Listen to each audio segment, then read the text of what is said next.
You ask Tiger to calculate. This deals with long addition.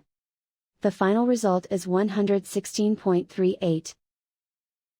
Let's solve it step by step. Rewrite the numbers from top to bottom, aligned by their place values. Put zeros in the blank number places. Add up the digits in each column, from right to left. 0 plus 8 equals 8. 8 plus 5 equals 13. Carry 1 to the ones place. 1 plus 5 plus 0 equals 6. 0 plus 1 equals 1. Write 1 in the hundreds place. And so the final result is 116.38.